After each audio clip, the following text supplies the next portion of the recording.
19. cilete Siret-i Resulullah sallallahu aleyhi ve sellem'den Peygamber Aleyhisselam'ın tercüme-i halinden. Bize de mevzumunda olsa hicretin hakkında. Elhamdülillahi Rabbil alemin. Ve salatu ve selamu ala seyyidina seyyidil enbiyayı vel mursalin ve ala alihi ve sahbihi ecmaîn. Siretin dertimiz vardı hicrete. Hicret deyip Türkmençilikte neme diyerler? Göçmekliğe değil ya. Nem için göçmeli? Bu tadı elbette din için göçmeli. Bir göçmek var dünyadan çüreyim. Bir göçmek var dinden çüreyim. Şimdi bu tadı sahabalar dinden çüreyim göçmeli oldular.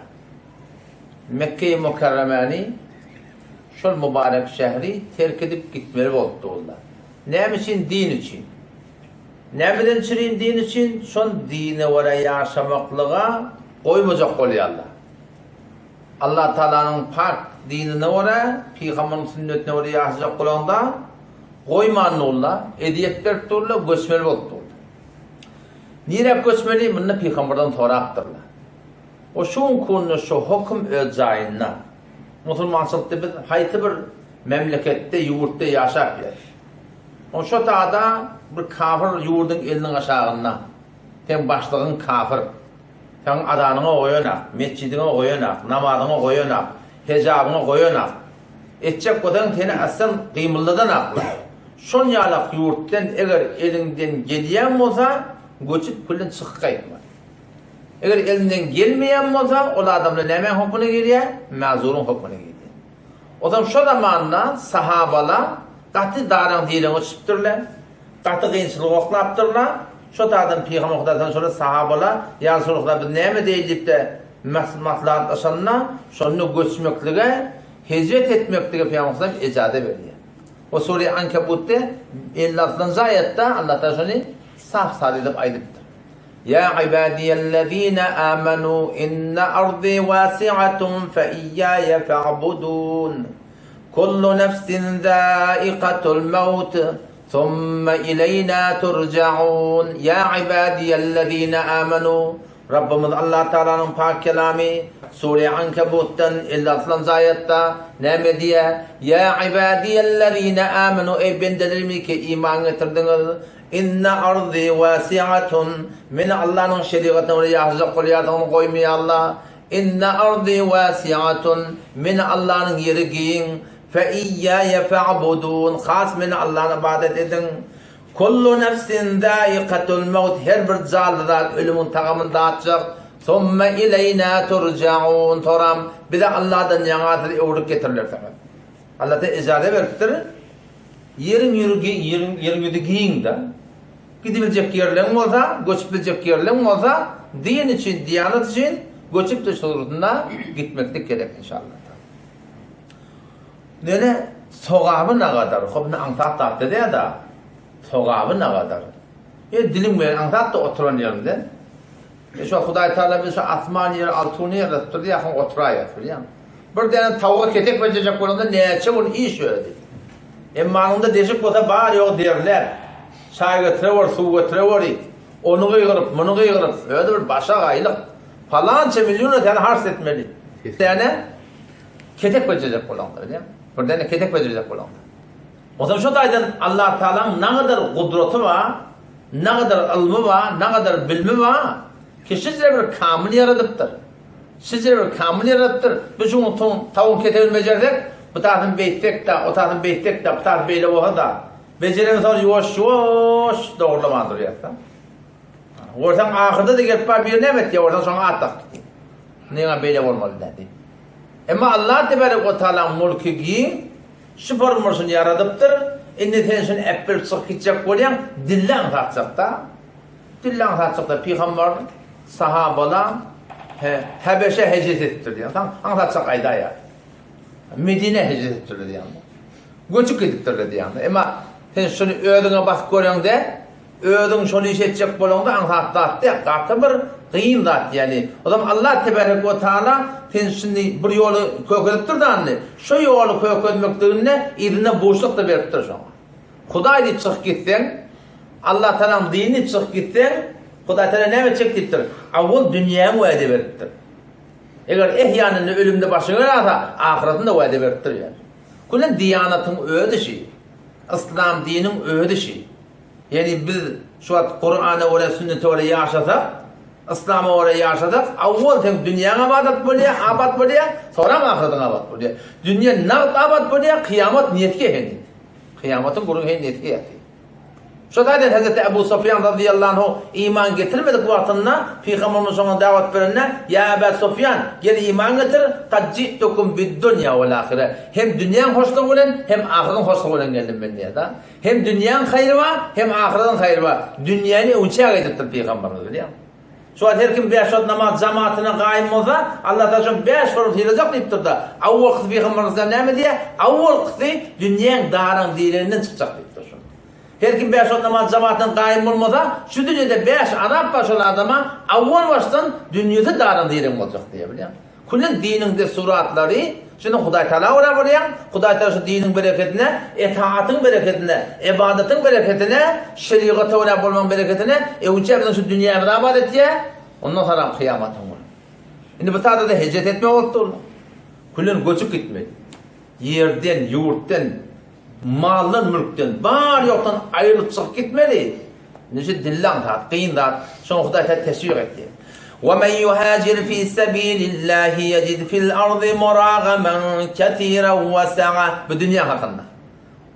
Yani ölüm başa göre efendim. وَمَنْ يَخْرُجْ مِنْ بَيْتِهِ مُهَاجِرًا إِلَى اللّٰهِ وَرَسُولِهِ ثُمَّ يُدْرِكُ الْمَوْتَ فَقَدْ وَقَعَ أَجْرُهُ عَلَى اللّٰهِ إِنَّ اللّٰهَ كَانَ غَفُورًا رَحِيمًا diye. İşte dünya vaadi veriptir. وَمَنْ يُهَاجِرْ فِي سَب۪يلِ اللّٰهِ Kim Allah'ın yolunu hicret etti, diyanatı için göçüp var ya, İslam'a oraya yaşamadığı için göçüp var ya, Kur'an'a oraya yaşamadığı için göçüp var ya, din tebliğ etmeyene göçüp var ya, İslam'a koymakların için göçüp var ya, cihad etmenin için göçüp var ya, alım kazanmanın için göçüp var ya.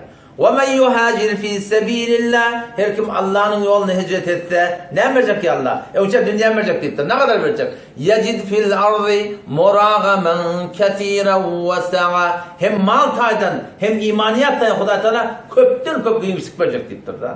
Kethira onu deyip ya. Muragamen kethira köp verecek deyip da. Hem iman taydan hem ahlak taydan hem mal taydan, menal taydan Huday Teala falan verecek demektir.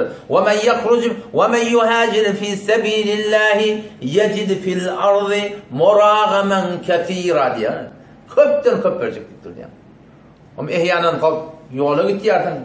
Köp adam göçüp var ya kala, vurupturlar, öldürüpturlar. Ölüm de var öde. Öyle adam neyme. وَمَنْ يَخْرُجُ مِنْ بَيْتِهِ مُهَاجِرًا اِلَى اللّٰهِ وَرَسُولِهِ Her kim öğünden çıkıyor Allah ve Peygamber'e karşı hicret edip var ya ثُمَّ يُدْرِكُ الْمَوْتِ Eğer ölüm başına gelirse ne kadar verecek ya Allah? Buna da falan verecek demektir. Ne deyiptir?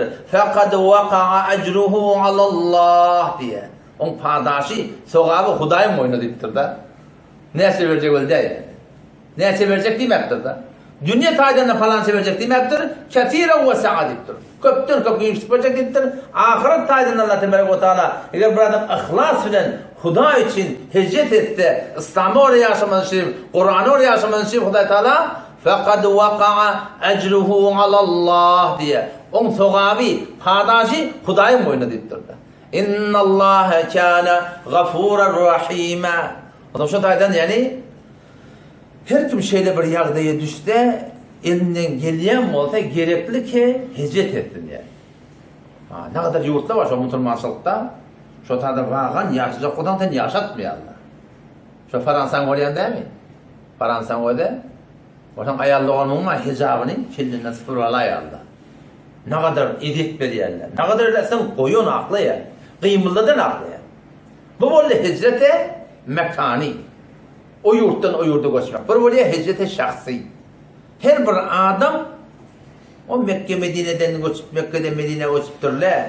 O yurttan o yurda koşupturlar. Bizim her gaydimiz her günne falanca safar Allah Teala'nın yanına muhacir adat başarıyat yani. Bir de muhacir var başarıyat yani. Muhacir kim? El muhacir men hacerel dunub. Muhacir de Peygamber Aleyhisselam diye onu günahları terk ettiği diye de. Şu muhacir ne mi? Göçmeklik burada da. Muhacir diyeni terk etmeklik bolly. Muhacir diyeni o yurtdan yurta göçüp gitmeklik bolly. Bir de günahlardan götürülsek, günahları terk etsek, günah bolup durýardan göçüp başga bir talim ýere açsak, bize näme bolýar? El muhacir men hajara ma nahallah. Allah'ın şol nehyeden adı var. Şol terk eden ýerinde sen de şol adı muhacir bolýar. Şol bereketini näme bolýar? Şol bereketini dünýä abat bolýar onça. Şol günahdan kaçmasak, günah bilen yaşasak, bu ne o da günah etdiýärde Adam aleyhisselam da hata edipdir. Adam atan oğullarının hatadı bir hata, İblisin hatadı bir hata. İblis de hata edipdir. Adam ata da hata iştihadi edipdir. İblisin hatadı ne bolýar? İzinden şoňa israr etdiýär. Günah etdiýär, nafermani etdiýär, tawjih etdiýär bilýär. Nara tereke bilýär? Günah etdiýär. Näme diýip sen adam atası etmedin mi? Halaktani min nar. Meni otdan yaratdyň diýipdir. Muny palçykdan yaratdyň diýdi. Men bundan göňde günah etdiýär, täzeden tawjih etdiýär bilýärmi? Emma adam atan oğlan soklar beýle bolmaly. Hata etdiýärmi? Hakka hakdy. Dogry, dogry diýmeli bilenler bilýärmi? Her näçe derine bolar. Allah taala i'dilu walau kana za qurba diýär. Adil bolun, bu ýakynjam bolsun diýär da. Enem bolsun. Walau ala anfusikum özlerine bolsun diýär. Oğlancın bırak diye sana. Oğlancın bırak diye. Ola oğlancın aytyan hak. Haktan geçme hak oğulsu diye. Sen aytyan doğru diye. Kiçelden kiçel. Eğer şu tane bir kiçel bilek hakkı kiçel fiyatlar biliyor musun? Zalike bi'annallaha huvel hak. Allah Teala hakkın kiçelttiğin var ya. Hakka hak demektir biliyor musun? O da şu taydan günahları terk etmekten Peygamber Aleyhisselam aytıyor. İnnel mer'e la yahrumu minez rizqi bi'z-zembi yusibu. Adam da adam oğlu günahı derekli Hudaý Teala'nın berjek diye koyan rızkından mahrum bolýar diýär. Hakykat mukadder dogda berjek diýipdir. Oňşa saat kulak ataldyň derekli, muzik kulak ataldyň derekli, namahrem gözelligiň derekli, haýdy bir hata edildiň derekli, şol eden günahı derekli mahrum bolýar diýär. Adamlaryň oğlan şol günahın täsiri şeýdi. Odan bir eger hata etmeýän insana bolýanda, hata bolýar insana. Bilip etdiň, bilmän etdiň, ýöne şondan çaramjak öwrülmeli lazım. Ki Allah Teala innallah yuhibbut tawwabin. Allah da tawbe etýärleri kabul edýär de. Çalancak şol günahdan tawbe etmeli. Çalancak ýerine urulmaly. Hataňy boyna almaly. Eger hakkun nas bolsa, hätmin onu ödemeli yani. Ama nahak aýalyň göwüne de gapdyrdyň. Nahak diýipdirdiň. Burada da gaharlan aýagynda. Şeýlerin galypdyň onu beýlemişdik gördüň. Nahak gaharlandyň. Baýat aýalyna mäzet gaýetmeli. Bayat bağışla diýmeli. Şondan o göwne de turunda. Ýöne bu taýda estağfurullah, estağfurullah diýen munen iş dogrulanmıyor. Şondan hakkun nas da benden göwne de turdy. Doğun göwne de turdy. Hem taýan göwne de turdy. Haýdy bir ýerde hakyna hak edip turdy, diými? Şo taýda hakkun nas hetmin barhan gewün görüpde şonu radi etmek gerek. Muhacir fi sabilillah bolmaly. Hicret etmeli, günahlardan hicret etmeli. Odan bir hicret etmekdigi ulamaly gulun açypdyrdy. Hicret diýerler gaçyp gitmek diýipdirdi da. Hicret diýerleri dinini, diýanatyny nijat bermeden çürün. Hicret diýerleri daî adam, dine rahmet çekçek adamy nijat bermeden çürün gitin nämetin? İslama dine diýe rahmet çekdi. Odan Peygamber Aleyhisselam wagtynda iki form hicret bolupdyr. Bir hicret bolupdyr Habeşe, bir hicret bolupdyr Medine. Hicret Habeşe bilen Medine'nin hicretinin hassas farkı var. Habeşe'nin hicreti ödün nijat vermeden çürümüş taraf. Qatiyy urýarlar, ýençýärler, horlaýarlar. Bir günne, iki günne, üç günne Şabi Abi Talib ekdaň arasyna alapdyrlar, kafirler. Töwrüne negahwanlaryny goýapdyrlar. Aňyrdan kerwelle berýär, oraya öýse tataşyp, palanyle bardyr, zat tamallädir. Hawa zat beramallädir. 3 ýyllap şu ikiden daň arasyny taklapdyrlar. Şiddet daran diýdiň üçin ya Rasulullah näme etmeli? Şonu göçmeli ejazet beripdirler. Hicreti Mekke ve Habeşe, Habeşeden hicret etmekdik, Mekke'den Habeşe hicret etmekdik. Näme üçinmişik? Ödün nijat bermeden çürüm. Emma Medine hicret etmek näme üçinmişik? İslam'ı nijat bermeden çürüm. Kur'an'ı nijat vermeden çürüm. Dini, diyanata bir paýa gurmadan çürüm. Bir adama öde rahmet çekýär, bir adama mantaga rahmet çekýär, bir adama öde rahmet çekýär, bir adama oba rahmet çekýär. Ne kadar arada fark var bilýär? Ne kadar sogap taýdanda fark var? Peygamberimiz ne eddallu alel hayr kefa'alihi. Bir adam hayrı dilat etýär, sen namazyny sebäp bolýan, zikrini sebäp bolýan, arazyny sebäp bolýan. Haýdy bir adamyň işini düzelmekine sebäp bolýan, sen eýne şunu edip duran ýalak diýär. 10 neferin manahı namaz olmaktan sebep oldurdun. 10 nefer Allah'ın yatlamaktan sebep oldurdun. Sen 11 tane güne var namaz okuyup durun ya. Öd namazı da şu suratında oluyor. Betonda Habeşen hicreti ödün necat vermeden çüreyim. Ama Medine hicreti İslami dini Kur'an necat vermeden çüreymiştir.